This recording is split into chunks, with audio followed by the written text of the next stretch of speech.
안녕하세요. 오늘도 세안 살롱을 찾아주셔서 감사합니다. 결혼 11년 차 여성이에요. 저는 10대 후반부터 미용 일을 시작했어요. 헤어 디자이너 보조를 시작으로 제 샵을 갖기까지 8년이 걸렸고 15년간 제 이름을 건 헤어샵을 운영하다가 현재는 모 전문된 미용업과에 강의를 나가고 있어요. 미용 기술을 인정받아서 강의를 맡게 된 거긴 하지만 그렇다고 학위 없이 강단에 서는 건 아니에요. 샵을 운영하면서 바쁜 와중에도 대학에 진학해 학위를 취득했고 짧지만 해외 연수도 한 덕분이었죠. 제가 굳이 학위 얘기를 꺼내는 데에는 이유가 있어요. 바로 이것 때문에 10년간의 제 노력이 물거품이 되었기 때문이에요. 물론 그 덕에 내 인생에서 가장 소중한 게 무엇인지 알게 되었지만요. 그럼 지금부터 10년간 내 가족처럼 생각했던 시댁 식구들과 연을 끊게 된 사연을 들려드릴게요. 저희 엄마는 동네 미용실을 운영하셨어요. 그래서 엄마의 미용실은 어린 시절 제 놀이터이기도 했어요. 엄마 가게는 오전부터 손님들로 가득했었는데 딱히 머리를 하러 오신 분들만 있었던 건 아니었어요. 시장에 갔다가 짐이 무거워 잠시 쉬려고 들리신 분도 있고 심심해서 말동무를 찾아 나온 분들도 있고 동네 소문을 나르러 오는 분들도 있었어요. 밥때가 되면 저희 가게에서 밥을 먹고 가는 분들도 많았어요. 그렇다고 저희 엄마 음식 솜씨가 좋았던 건 아니고 손님들이 가져온 음식으로 차려진 식탁이었어요. 냄비에 찌개를 끓여오는 분들도 있고 갓 담근 김치를 가져오는 분도 있고 비가 오는 날에는 김치전을 부쳐 오는 분들도 있었어요. 이렇게 모인 반찬들을 놓고 둘러앉아 수다를 반찬 삼아 한 끼를 때우셨죠. 저는 엄마랑 둘이 살았기 때문에 명절이나 연초, 연말이면 외롭게 보내야 했어요. 그래서 그런가 손님들로 북적이는 가게가 좋더라고요. 그 순간만큼은 외롭지 않았으니까요. 엄마와 제가 단 둘이 살았던 데는 이유가 있어요. 엄마가 저를 데리고 아빠한테서 도망쳤기 때문이죠. 저희 아빠는 집 안과 밖에서의 모습이 다른 사람이었어요. 밖에서는 한없이 인자하고 좋은 사람이었지만 집 안에서는 완전히 달랐어요. 폭군에 가까웠죠. 가장이라는 이유로 엄마와 저희의 일거수일투족을 감시하고 자기가 원하는 대로 하지 않으면 욕설과 폭력을 휘둘렀어요. 저희 아빠가 어느 정도였냐면요. 엄마 치마 길이까지 줄자로 재면서 단속할 정도였어요. 치마는 무릎에서 10cm 아래로 내려오는 것만 입을 수 있었고 삼복 더위에도 팔이 드러나거나 뒷목이 드러나는 옷은 입지 못하게 했어요. 왜 그랬는지 아세요? 엄마 몸에 온통 멍투성이었거든요. 그건 아빠가 옷 밖으로 드러나는 것을 피해서 엄마를 때렸기 때문이었죠. 외가에서도 이런 사실을 알고 있었지만 저희 아빠한테 금전적인 도움을 받는 처지였기 때문에 늘 아빠 편을 들어주었어요. 교원 외삼촌들도 마찬가지였고요. 철저히 가족들한테도 버림받았던 엄마는 저 때문에 지옥 같은 나날을 버티고 사셨지만 결국엔 저를 데리고 야반 도주를 할 수밖에 없었어요. 아빠가 제게도 손을 떼기 시작했거든요. 그 지옥 같은 생활에서 벗어나는 길은 내가 죽는 것밖에 없었어. 그런데 내가 죽으면 내가 네 몫까지 당하고 살 게 뻔한데 어떻게 그러겠니? 그래서 어떻게든 참고 살려고 했는데 그 미친 인간이 자기 딸한테까지 손을 댈 줄 누가 알았겠냐고. 벌어지만도 못한 인간이 아니 아빠는. 제 상처를 본 엄마는 말 그대로 눈이 뒤집어졌어요. 그래서 악을 쓰며 눈에 보이는 건 뭐든 아빠한테 집어 던졌죠. 괴물 같은 체력으로 우리 모녀를 괴롭혀온 아빠였지만 그때 엄마가 던진 무선 전화기에 머리를 맞고 피를 흘린 채 기절을 하고 말았죠. 조금 있다 깨어난 아빠는 힘을 쓰지 못한 채 너 이러는 거예요. 겁에 질린 엄마는 집에 있던 현금과 옷가지를 가방에 쑤셔놓고는 저를 데리고 집을 뛰쳐나왔어요. 무작정 택시를 잡아타고 서울역으로 향했죠. 그래도 피부치라고 외가로 가려고 했는데 그때 매표소 앞에서 엄마 친구를 만난 거예요. 중고등학교를 같이 다닌 고향 친구이자 엄마의 절친이었어요. 아빠 때문에 결혼 후에 연락이 끊겨버렸지만요. 엄마 친구는 엄마를 보고는 무척이나 반가워했어요. 하지만 이내 표정이 어두워지고 말았죠. 엄마와 제 차림을 보고 뭔가 일이 있다는 걸 눈치챈 거였어요. 헝클어진 머리와 찢긴 원피스, 그리고 옷에 묻은 핏자국까지 누가 봐도 이상할 수밖에 없는 모습이었어요. 명야, 너 무슨 일 있는 거니? 도대체 이게 무슨 꼴이야? 너 결혼해서 서울에 산다는 얘긴 들었는데 혹시 네 남편이 이런 거니? 순임아, 내가 지금은 자세한 설명을 할 시간이 없어. 오랜만에 만나서 이런 부탁하긴 그런데 나 좀 도와주라. 며칠만, 아니 오늘 하룻밤만이라도 괜찮아. 우리 좀 너희 집에서 채워주면 안 되겠니? 우리가 지금 갈 곳이 없어. 그 말을 들은 엄마 친구는 아무것도 묻지 않고 저와 엄마를 집으로 데리고 갔어요. 정확히는 아주머니가 하는 미용실이었죠. 엄마 친구는 몇 년 전에 남편과 이혼하고 혼자 살고 있었어요. 내가 사는 게 이렇다.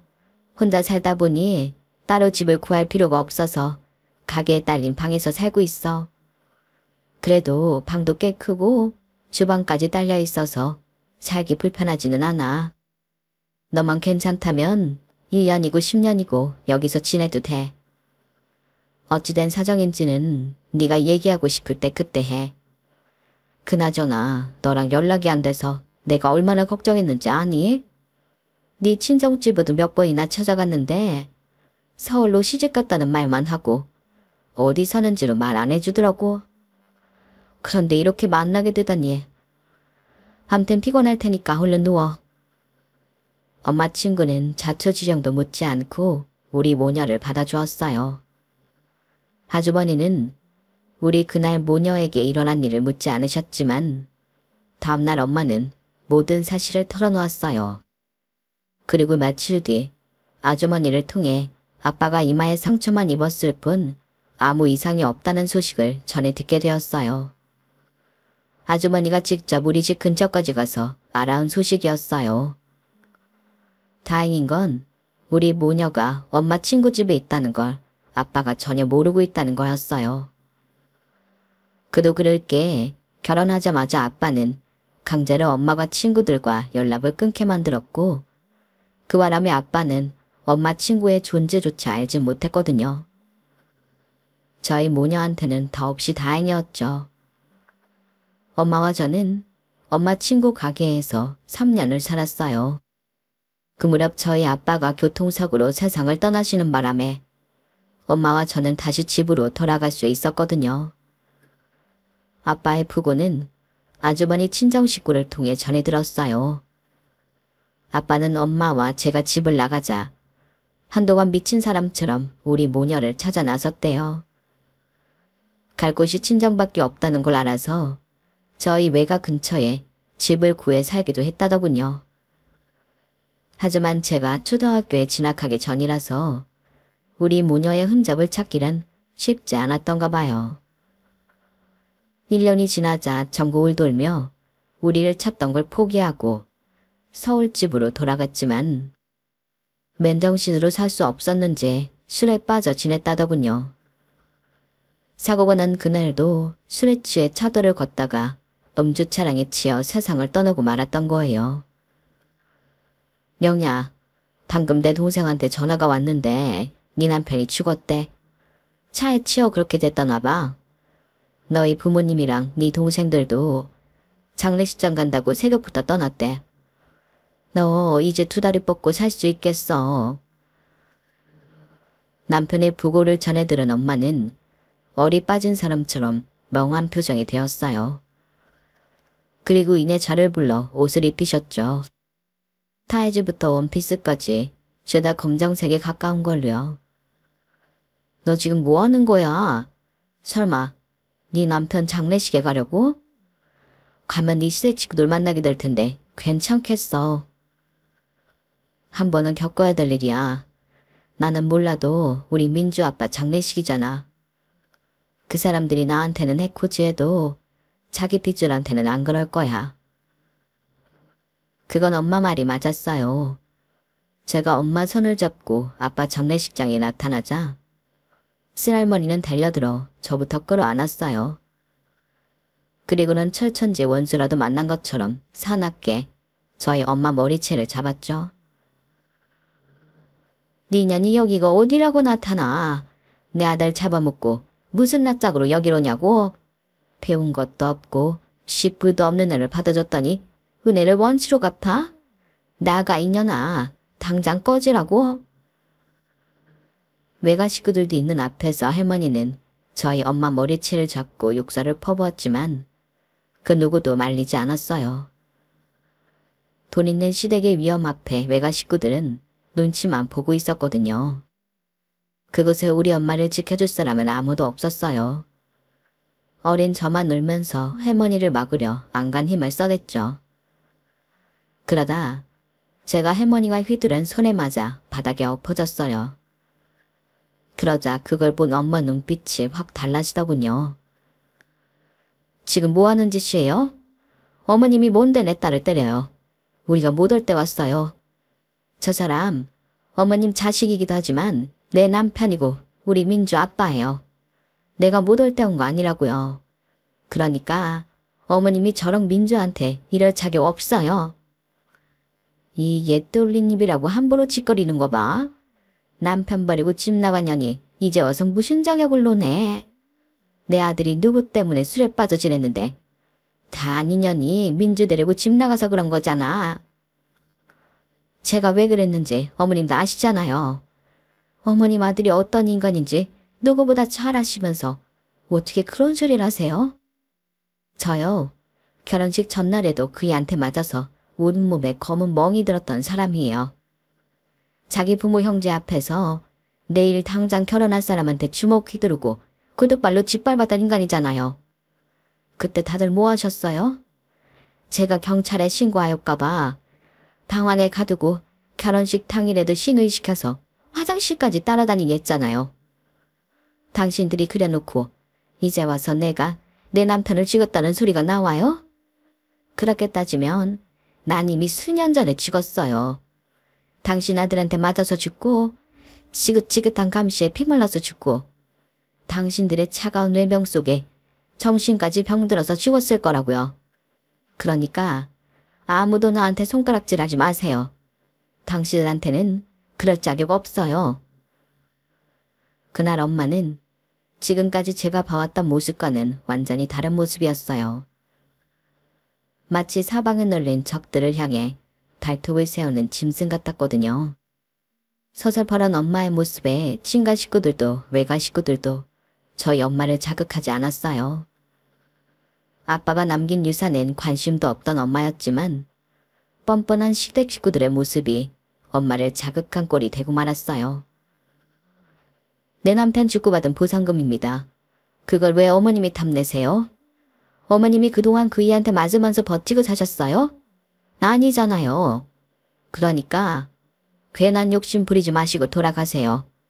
그이 유산도 사망보험금도 나와 내 딸 몫이니까요. 우리가 지옥 같은 시간을 버티고 받은 위로라고요. 엄마는 지독할 정도로 알뜰하게 아빠가 남긴 유산을 다 챙겼어요. 그렇게 챙긴 돈은 금액이 꽤 되었죠. 그러자 외가 식구들이 하나둘 찾아와 엄마한테 굽실대더라고요. 어떻게든 한 푼이라도 뜯어갈 요량으로요. 그래서 엄마는 단호하게 외가와도 연을 끊었어요. 괴물 같은 사위한테 딸 팔아서 먹고 사니까 좋았어요? 동생이 누나가 맞아서 받은 돈으로 술 마시고 여행도 하니까 좋았었니? 당신들은 나한테 주먹질을 하던 그 인간보다 못한 것들이야. 비겁하고 이기적이고 무정확하게까지 한 사람들이니까 앞으로는 나한테 연락도 하지 말아요. 어머니 아버지 잠이실 때도 나는 부르지 마. 당신들한테 받은 대로 똑같이 해줄 테니까. 그렇게 엄마는 일과 친척들과 연을 끊고 살기로 결심했어요. 대신 우리 모녀를 도와준 엄마 친구한테는 은혜를 갚으려 노력했죠. 아주머니가 새 들어있던 건물을 사서 월세 없이 장사할 수 있게 해주었거든요. 건물이라고는 해도 1층에 미용실에 딸린 3층짜리 다세대 주택이 불과했지만요. 엄마는 건물 지었지만 미용실 안에서는 여전히 미용사 보조 역할을 하면서요. 그렇게 엄마와 아주머니는 함께 미용실을 꾸려 나가셨고 몇 년 뒤 아주머니가 유방암에 걸리면서 가대는 엄마 혼자 맡아서 하게 되었어요. 우리 모녀와 함께 살면서 암투병을 하던 아주머니는 몇 번의 고비 끝에 결국 세상을 떠나시고 말았어요. 그 후로는 쭉 엄마와 저 둘이 살았고요. 가족이 있어도 없는 것만 못했었기 때문에 오히려 걱정 없이 엄마와 둘이 사는 게 더 행복했던 것 같아요. 엄마의 미용실을 찾아오는 손님들이 매저간 외가 식구들보다 더 가족처럼 느껴지게 됐거든요. 어릴 때부터 미용실 안에서 살아 그런가 어느 순간부터는 미용 일이 당연히 내가 할 일이라고 받아들였던 것 같아요. 그래서 일찌감치 미용고등학교에 진학해 미용기술을 익혀나갔어요. 실습은 엄마 가게에서 일손을 도우며 할 수 있었고요. 미용고 3학년 때 시내에 있는 유명 샵으로 실습을 나가게 되었고 고등학교를 마친 이후에는 그곳에서 일을 시작할 수 있었어요. 남들보다 일찍 출근하고 가장 늦게 퇴근하는 날이 이어졌죠. 어떻게든 빨리 기술을 익히고 싶었거든요. 그래서 내 이름을 건 샵을 차리는 게 목표였으니까요. 사실 저는 단 한 번도 결혼을 꿈꾼 적이 없었어요. 저희 엄마가 어떻게 살아왔는지 그 모습을 가장 가까운 곳에서 지켜봐 왔으니까요. 거기다 우리 모녀를 도와주었던 엄마 친구의 인생을 봐도 그랬어요. 아주머니 역시 저희 엄마 못지않게 파란만장한 결혼 생활을 하셨거든요. 왜 미용사 남편을 두고 셔터맨이라고들 부르잖아요. 아주머니 남편이 딱 그런 사람이었어요. 밤에 가게에 들러 셔터나 내려주고 하루 종일 집에서 빈둥거리는 인생이요. 거기까지만 했으면 그래도 나았겠지만 꼴에 돈 한 푼 안 벌면서 도박에 외도까지 했으니 말 다 했죠. 아주머니는 독한 파마약에 손톱이 시퍼레지도록 일을 하는데 그렇게 번 돈을 가져다가 엄한 여자랑 두 집 살림까지 했었다더군요. 그리고는 그 사이에서 애가 생기자 당연하다는 듯 자기 호적에 올리겠다고 그랬대요. 더는 참을 수 없었던 아주머니는 이혼을 선택했고 그마저도 남자 쪽에서 이혼을 안 하겠다고 난동을 부리는 바람에 법정 싸움까지 하면서 시간을 낭비해야 했죠. 어린 시절 제가 봐온 두 여자의 인생이 이럴진데 제가 결혼을 하고 싶겠어요? 엄마 미용실에 찾아와 넋두리를 하는 동네 아주머니들만 봐도 누구 하나 결혼 생활이 행복해 보이지 않았는데 말이에요. 그래서 일찌감치 내 인생에 결혼은 없다 생각하고 일에 몰두했어요. 그랬더니 일적으로는 동기들에 비해 훨씬 빨리 성장할 수 있었죠. 대형 샵에서 8년을 일한 저는 제 이름을 건 샵을 열 수 있었어요. 처음 가게를 열 때 은행 대출로도 감당이 안 돼서 엄마한테 도움을 받았는데 그걸 1년 만에 다 갚았을 정도로 샵 운영은 순조로웠어요. 쉬는 날도 없이 정말 미친 듯이 앞만 보고 달린 결과였죠. 그런데 헤어 일을 시작한 지 10년이 넘어서자 느닷없이 번아웃이 온 거예요. 몸도 마음도 너무 지쳐서 아무것도 못하겠더라고요. 그냥 다 내팽개치고 방 안에 틀어박혀 지내고 싶었어요. 하지만 벌려놓은 일은 있고 내가 지금 손을 놓아버리면 내 밑에 딸린 직원들은 어쩌나 하는 생각에 하루하루 없는 기운을 쥐어짜며 억지로 일을 해나갔어요. 그러던 어느 날이었어요. TV에서 영국에 있는 비달사순 아카데미에 연수를 떠난 미용학과 대학생들 다큐가 나오더라고요. 힘든 과정인데도 하나같이 추렁추렁한 눈으로 수업에 집중하는 걸 보니 가슴 한구석이 간질간질했어요. 생각해보니 내게는 이렇다 할 학창시절이 없었더라고요. 초등학생 때부터 학교가 끝나면 바로 미용실로 달려와 엄마 곁을 지키는 생활을 했으니까요. 엄마가 아빠한테 맞고 살았던 걸 늘 보고 자라서 그런가. 저는 엄마 혼자 두는 걸 극도로 두려워했던 것 같아요. 그래서 습관처럼 엄마 옆을 지켜야 안심이 되곤 했었죠. 그러다 보니 학창시절의 즐거움을 만끽할 여유가 없었어요. 친구들과 놀러 다니는 일도 없었고 학교 앞 분식점에서 친구들과 떡볶이를 사 먹어본 적도 없어요. 내 인생은 오직 엄마와 일뿐이었던 거죠.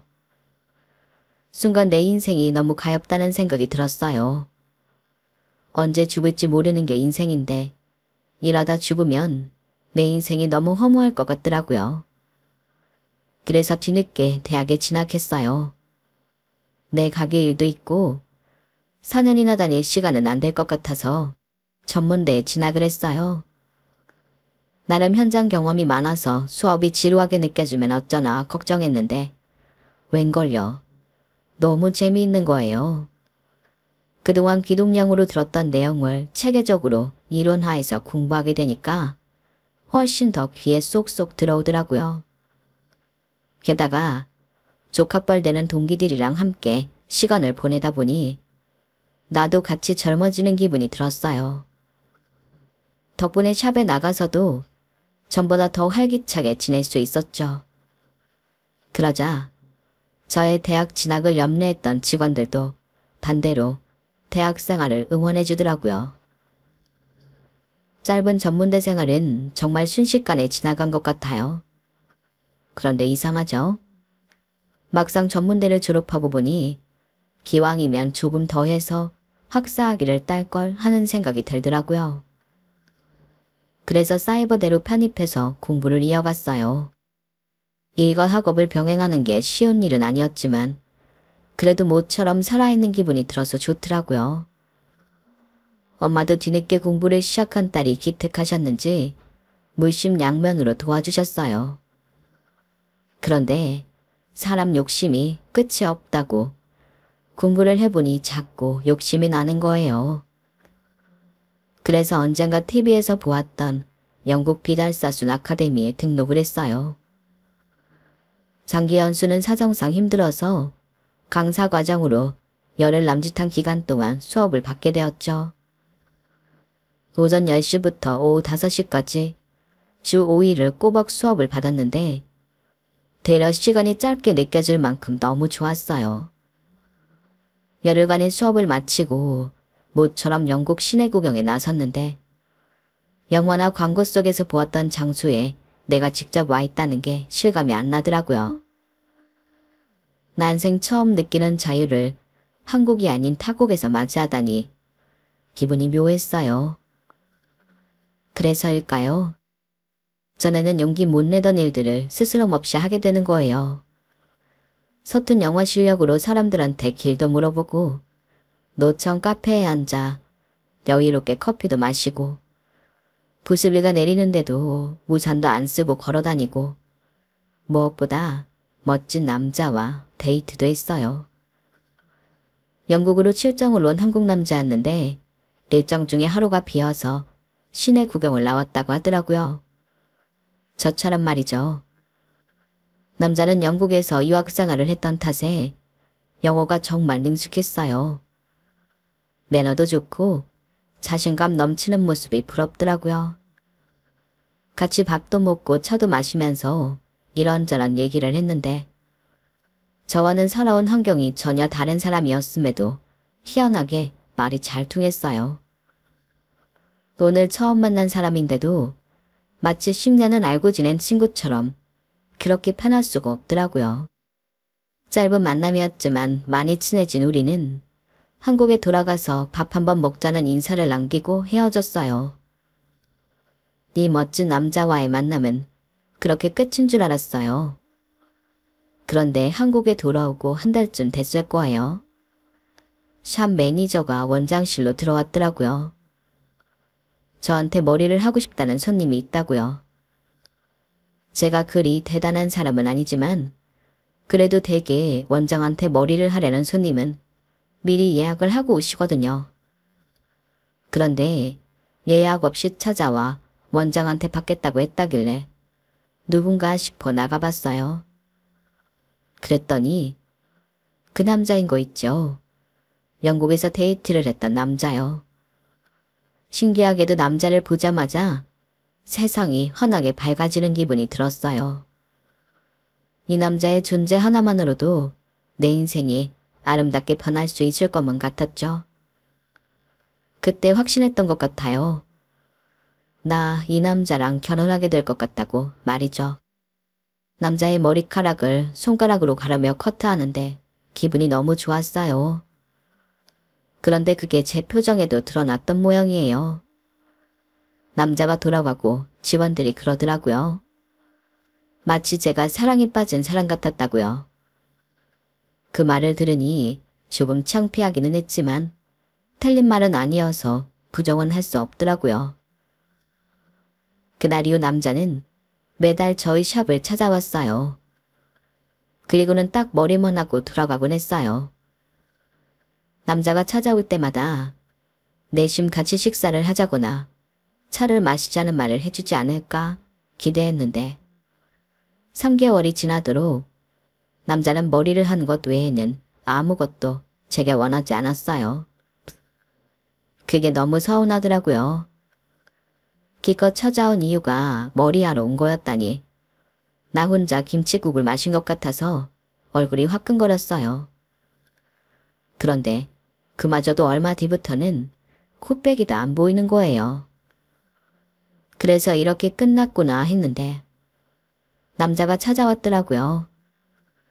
그날은 직원들은 먼저 퇴근하고 저 혼자 샵에 남아 정리를 하고 있었는데 누군가 문을 두드리더라고요. 늦은 밤이라서 살짝 겁이 났는데 문가로 가보니 남자가 살짝 흐트러진 넥타이 차림으로 서 있는 거예요. 술에 취했는지 몸도 잘 못 가누더라고요. 놀라서 문을 열었더니 그대로 제 어깨에 얼굴을 푹 묻더니 보고 싶었다고 그러더군요. 그날 남자는 그동안 제게 무심한 척했던 이유와 한동안 발길을 끊었던 이유를 말해주었어요. 남자가 대학을 졸업하고 유학생활을 하던 중 사업을 하시던 아버지가 갑자기 세상을 떠나시면서 하루아침에 가세가 기울었대요. 그래도 자기는 대학도 졸업했고 유학생활도 막바지여서 학위도 무사히 딸 수 있었지만 동생들은 온전히 학업을 마칠 수 없었던가 봐요.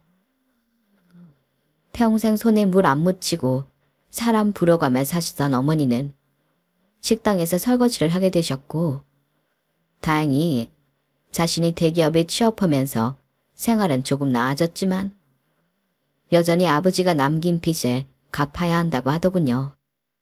런던에서 민주 씨랑 함께했던 하루 동안은 정말 다 잊고 지낼 수 있었어요.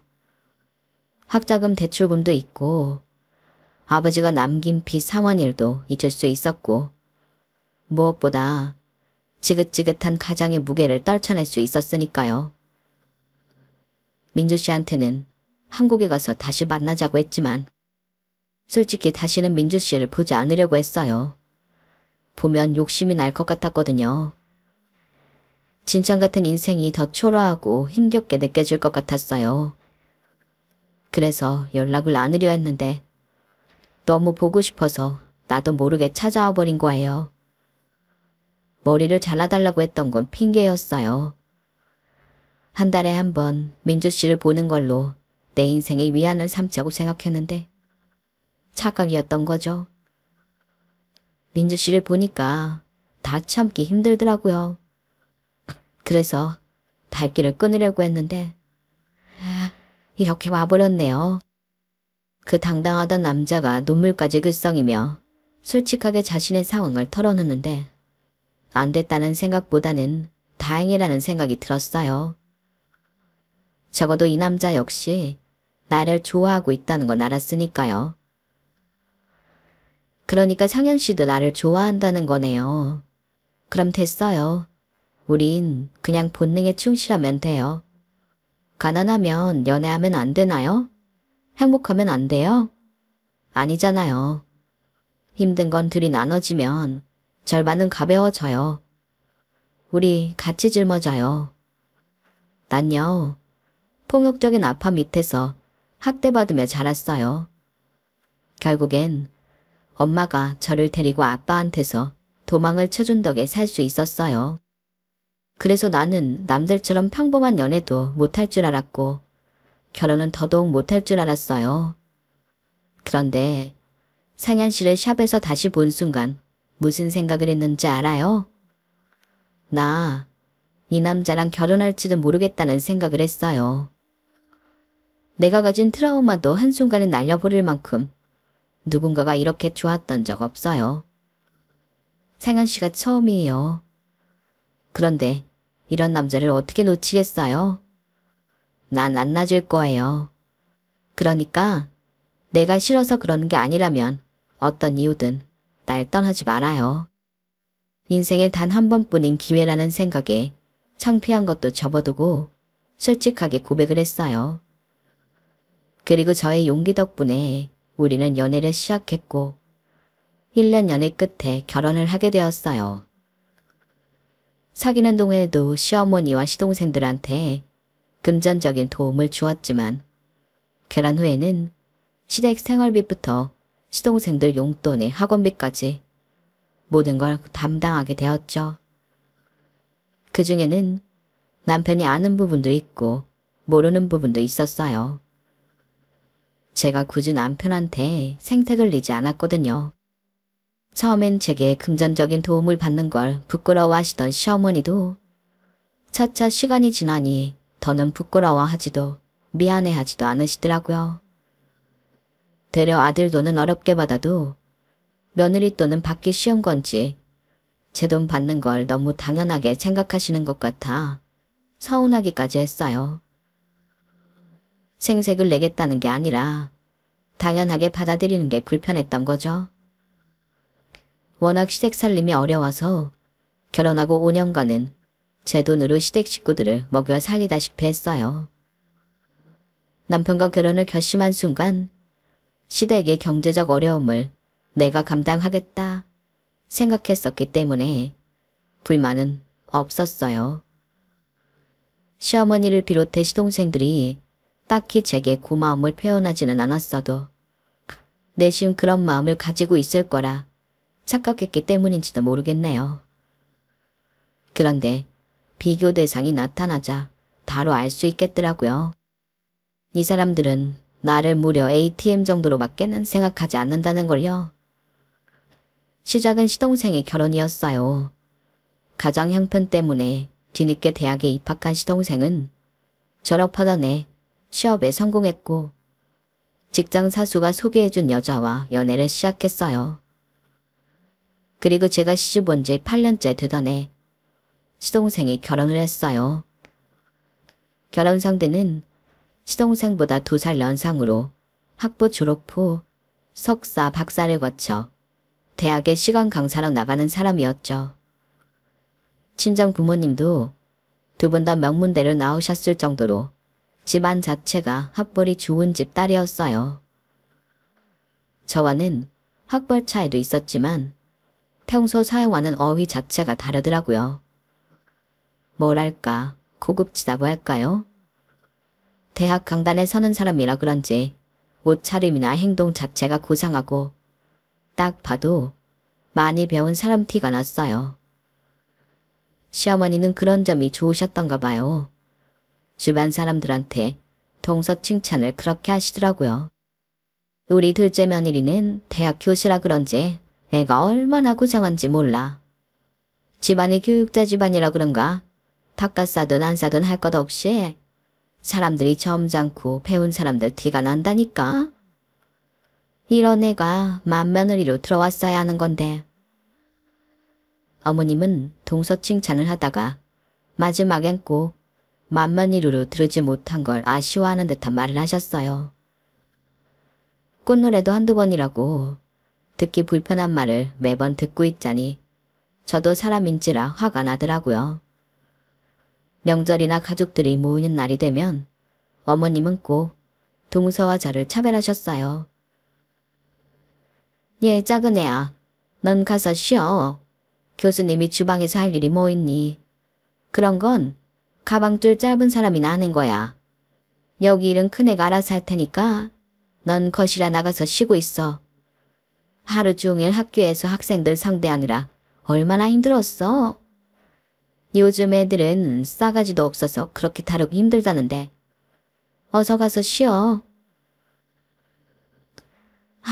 학생들 상대하는 게 그렇게 힘든 일인가요? 하루 종일 손님들 상대하며 텀을 말고 있는 저보다요. 생각 같아선 이렇게 쏘아붙이고 싶었지만 그랬다간 괜히 큰 소리가 날 것 같아서 꼭 참았어요. 어머님, 저 혼자 어떻게 나가서 쉬겠어요. 어머님도 같이 나가세요. 그럼 저도 편히 쉴 수 있을 것 같아요. 어쩌면 애가 속도 이렇게 깊니? 그래, 나가자 큰애야. 전 다 붙이면 냉장고에서 잡채거리 꺼내서 다듬어 놔라. 시집 온 지가 언젠데 혼자 잡치도 못 만들고 그 머리로 파마는 어떻게 마나 모르겠네. 그리고는 동서만 데리고 주방을 나가셨어요. 오전부터 예약 손님이 많아서 자리에 앉을 시간도 없이 일만 하다 왔던 저는 시댁 주방에서도 의자에 엉덩이 한번 붙이지 못하고 일을 해야 했어요. 뒤늦게 퇴근해 돌아온 남편은 거실 소파에 나란히 앉아 킥킥거리며 TV를 보고 있는 어머님과 동서를 보고는 대뜸 저를 찾더라고요. 제가 손에 고무장갑을 낀 채 주방에서 나왔더니 일순 표정이 굳어졌어요. 당신 혼자 주방에서 일하고 있었던 거야? 어머니랑 재수씨는 거실에서 TV 보고 있는데? 그러자 어머님이 바로 말을 막으셨어요. 왜? 네 처만 일 시켰을까봐? 방금 전까지 내내 허리 한번 못 펴고 주방에 있다가 방금 나왔다. 넌 꼭 그렇게 네 엄마를 못된 시어미를 만들려고 그러니? 예, 큰애야, 네가 말 좀 해라. 내가 너만 일을 시키더냐? 이런 상황에 저한테 그렇게 물으면 제가 뭐라고 할 수 있겠어요. 네, 어머님이 동서 끼고 나가서 TV 보시는 동안 저만 죽어라 이랬습니다. 이렇게 말할 수 있겠냐고요. 매번 이런 상황이 벌어질 때마다 어머님은 교묘하게 제 입을 막으셨어요. 여기까지 되신 분들이라면 다들 그런 생각을 하실 거예요. 넌 바보니? 왜 그런 대접을 받으면서 찍소리도 못하고 살아? 라고요. 제가 이렇게 시어머니 앞에서 고개를 숙이고 살게 된 건 다름 아닌 아이 때문이었어요. 결혼하고 3개월쯤 지났을 무렵 저는 임신을 했어요. 양가 통틀어 첫 아기였기 때문에 다들 무척이나 기뻐했었죠. 그런데 얼마 지나지 않아 자연 유산이 된 거예요. 그때는 충격이 크기는 했지만 다시 기회가 있을 거라고 생각했어요. 그런데 이듬해에 임신을 했을 때도 얼마 지나지 않아 자연 유산이 되더라고요. 두 번째 임신 때는 일부러 일도 줄이고 몸 관리를 했는데도 말이죠. 연달아 2번이나 유산을 한 이후 저는 임신이 되지 않았어요. 검사를 받아보면 남편도 저도 정상이라는데도 말이죠. 2번의 유산 이후 시어머니는 전과 화간이 다른 모습을 보이셨어요. 남편 앞에서는 평소와 같았지만 저와 둘이 있을 때는 말투부터가 달랐거든요. 저는 아이가 생기지 않는 게 저 때문이라고 생각했기에 어머님 앞에서 당당할 수가 없었어요. 그런 날들이 지속되다 보니 동서까지 들어온 지금에서는 아예 천덕꾸러기 신세가 돼버린 거죠. 요즘 같은 시대에 대를 잇는 게 뭐 그리 중요하냐고 할 수 있지만 아이를 낳을 수 있는데 안 낳는 것과 못 낳는 건 천지 차이거든요. 게다가 제 남편은 맞이고 그렇다 보니 저로서는 시댁에 고개를 숙일 수밖에 없었어요. 하지만 지렁이도 밟히면 꿈틀댄다고 저도 더는 참을 수 없는 일이 벌어진 거예요.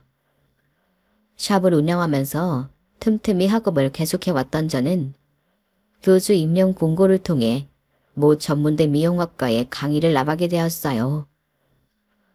그 소식을 듣고 친정엄마가 샵으로 오셨더라고요. 커다란 허안을 가지고 말이죠. 그런데 하필 그때 시어머니가 동서를 데리고 저희 샵에 오신 거예요. 제 임용 소식을 듣고 오신 건 아니고 새학기를 맞아 동서 머리 좀 해주라고 데려오셨던 거죠. 그런데 가게 한켠에 세워진 하원을 보시고는 그러시는 거예요. 하원 참, 야, 넌 창피한 것도 모르니? 고작 전문대 졸업한 주제 교수 임용이 웬 말이니? 말이 났으니 말이지. 지금이야 헤어 디자이너니 뭐니 있는 것처럼 말을 하지. 예전으로 치면 천대받던 미용사일 뿐이야. 남의 머리 만지는 천한 직업인데 교수? 아이고, 지나가던 개가 웃겠다.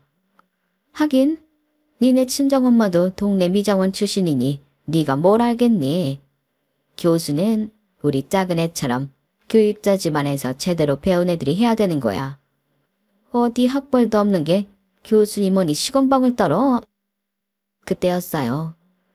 화장실에 갔다가 나오던 저희 엄마가 그 소리를 듣고 큰 소리를 치셨죠.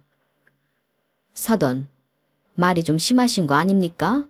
우리 애가 어때서요? 시작은 전문대로 했는지 몰라도 얘도 어머니 석사학위까지 냅니다. 그뿐인 줄 아세요? 세계대회에서 내노라 하는 인재를 제치고 그랑프리까지 차지하내라고요.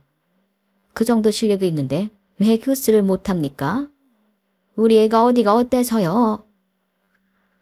시새끼처럼 어디에 숨어있다가 남의 말 듣고 나오는 게 딱 그 수준이네. 이보세요 사돈. 교수라고 다 같은 교수인 줄 압니까? 우리 작은 애는 박사 출신이에요. 어디 석사 주제에 명함을 내밀어? 그리고 공부 가르치는 교수랑 남의 머리 만지는 거 가르치는 교수랑 어떻게 갔습니까? 될 걸 돼야지. 아무리 무식해도 그 정도 차이는 알고 사시라고요. 누가 동네 미장원 출신 아니랄까봐 무식하게 굴게. 애초에 이런 집구석이랑 사돈을 맺는 게 아닌데.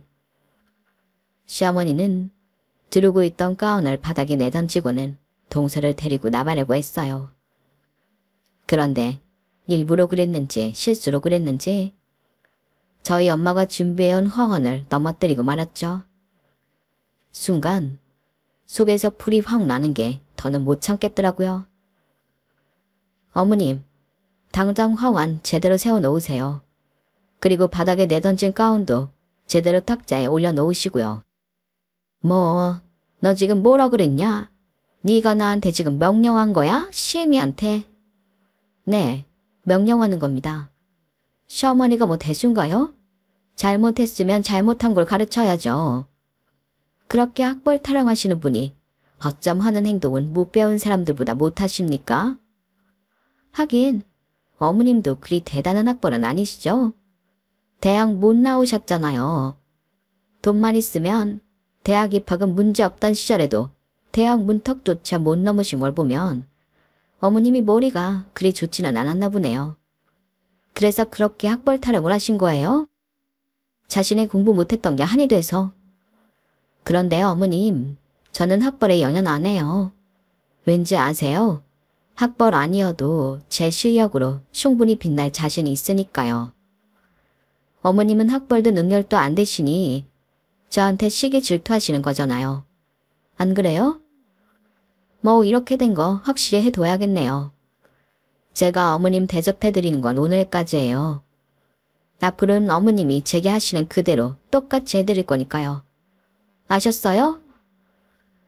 그동안 참았던 울분이 터진 저는 어머님 가슴에 가시가 될 말들을 속사포처럼 쏟아냈어요. 그 일 있고 얼마 뒤 하필 시아버지 제사라서 시댁에 가게 되었어요. 정말 가고 싶지 않았지만 이렇게 물러섰다가는 앞으로도 시어머니 앞에서 벌벌 떠는 쪼다로 생각할 것 같아서 이를 악물고 시댁으로 향했어요. 지난번 제 샵에서 당한 게 단단히 맺혀 있었는지 시어머니는 제가 현관에 들어서던 순간부터 눈으로 욕을 해댔어요. 남편이 옆에 있어서 그런지 대놓고 욕은 못하고 말이죠. 그러다 주방으로 들어가고 나서는 마치 포커스를 하듯 제게 욕을 퍼부어댔어요. 너희 큰 년이 돈 좀 번다고 시애미를 무시해. 애도 못 낳는 년이 뭐가 잘났다고. 내 아들이 사람이 좋으니 너 같은 걸 데리고 살지. 나 같으면 진작에 내쫓았어. 꼴에 어떻게 강사 자리는 얻었나 몰라도 내 눈엔 넌 그저 남의 머리 파마나 마는 천박한 미용사일 뿐이야. 어머님 그만하세요. 아주버님 듣겠어요. 학님도 이만하면 알아듣겠죠. 그리고 교수는 아무나 하나요? 구닥 석사 주제. 그리고 석사도 다 같은 석사가 아니에요. 이름도 없는 지자대 출신은 석사 아니라 박사래도 인정을 안 하거든요.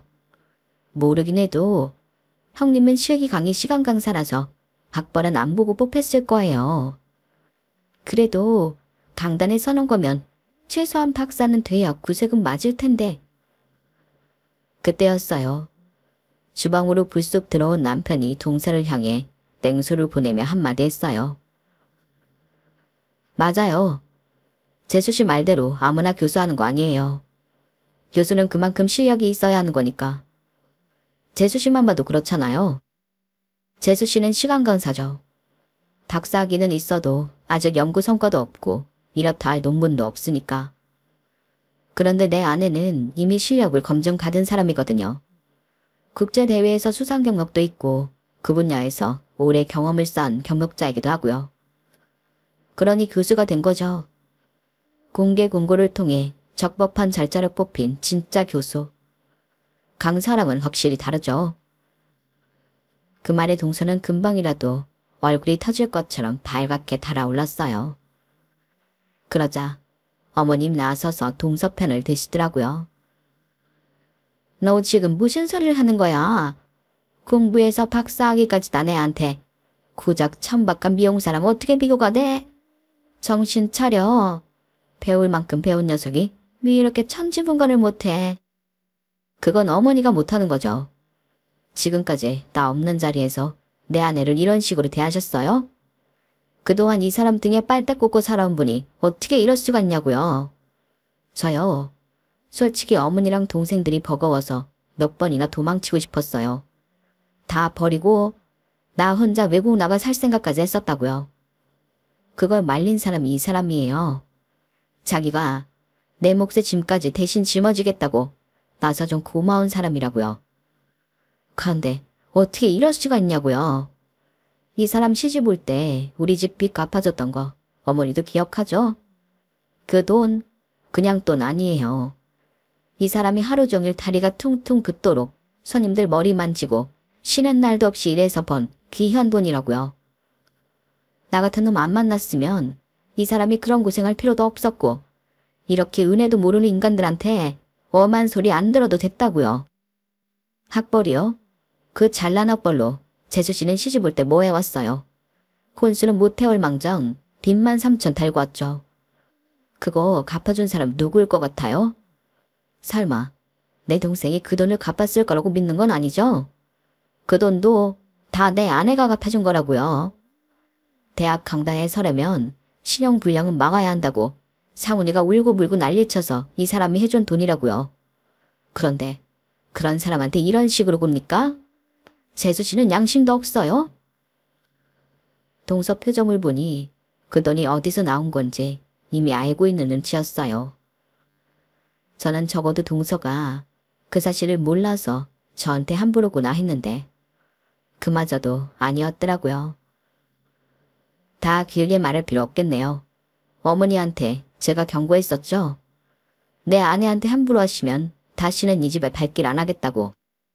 저 이제 어머니 아들도 형도 뭐도 안 할 겁니다. 제 아내도 더는 이런 집구석 며느리로 살게 안 할 거라고요. 그러니까 이 자리에서 확실히 정리하죠. 제 수지는 이달 안에 3천만 원 당장 갚으세요. 하루라도 늦으면 그동안 이자까지 다 쳐서 받을 겁니다. 혹시라도 질질 끌 생각이라면 아예 그만두세요. 학교에 급여 가처분 신청 낼 테니까. 그리고 어머니, 앞으로 생활비 보조 안 할 겁니다. 앞으로는 식당에서 설거지를 하든 건물 청소를 하든 어머니가 벌어서 먹고 사세요. 아, 그리고 차 키 주세요. 그 차, 이 사람이 사준 거잖아요. 예, 네 집에 차가 없는 것도 아니고 다 낡은 차는 가져가서 뭐하게. 그건 어머니가 상관할 바 아니잖아요. 당근에 팔든 폐차를 하든 알아서 할 테니까 당장 차 키 주세요. 남편은 끝까지 차는 안 된다고 맞서는 어머니 손에서 키를 뺏어 들었어요. 그리고는 대리기사를 불러 저희 아파트까지 차를 몰고 갔어요. 한바탕 난리를 치고 집에 돌아온 남편은 현관에 들어서자 우드커니 서서는 한참을 가만히 있더라고요. 저는 지은 죄도 없이 괜히 미안해졌어요.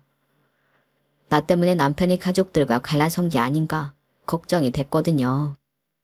그래서 남편 눈치가 보였는데 순간 남편이 제 앞에 무릎을 꿇고 울먹이는 거예요. 내가 당신을 잡으면 안 되는 거였는데 내 욕심에 당신을 너무 힘들게 해서 미안해. 지금이라도 당신이 나 떠난다고 하면 순순히 받아들일게. 당신한테 너무 미안해서 지금은 당신 얼굴도 못 보겠어. 현관에 무릎까지 꿇고 앉아 눈물을 뚝뚝 흘리는 남편을 보니 그동안 서러웠던 순간들이 녹놓듯 녹아내리는 것 같았어요. 누구 맘대로 이제야 겨우 쓸만한 남자가 됐는데 내가 미쳤어? 당신을 버리게. 앞으로 평생 옆에 두고 내 머슴처럼 부려먹을 거야. 절대 남한테 안 주고 내가 꼭 끼고 살 거라고. 그러니까 당신도 각오하는 게 좋아. 그 말에 남편은 안심이 됐는지 크게 숨을 내쉬고는 비식 웃더라고요. 그렇게 우리 부부는 시댁과 연을 끊고 살게 되었어요. 시동생한테 빌려줬던 돈도 돌려받았고 시어머니가 타던 차는 남편이 중고 시세로 제대로 받고 팔아버렸어요. 그 돈으로는 리마인드 웨딩 화보를 찍기로 했고요. 그리고 한 가지 기쁜 소식이 하나 더 있어요. 제가 임신을 했어요. 그렇게 노력해도 안 생기던 애가 시댁과 연을 끊고 마음의 짐을 놓고 나니 바로 생겼지 뭐예요. 다행히도 뱃속의 아기가 잘 버텨준 덕에 내년 봄에는 우리 아기와 만날 수 있을 것 같아요. 그래서 요즘은 남편이고 저고 유아용품만 봤다 하면 하나씩 사 나르고 있답니다. 비온 뒤에 땅이 굳는다고 한 차례 큰 사건이 있었지만 그 덕에 우리 부부는 더 끈끈한 사이가 된 것 같아요. 앞으로는 우리 아기와 함께 셋이서 똘똘 뭉쳐 살아볼 생각입니다. 지금까지 제 사연을 들어주셔서 감사합니다. 다시 시작하는 것 같은 저와 가족을 응원해주세요. 항상 건강하시고 행복하시고요. 여러분, 사연 댓글에 응원과 현명한 조언 부탁드려요. 좋아요와 구독은 저에게 큰 힘이 됩니다. 오늘도 좋은 일 가득하세요.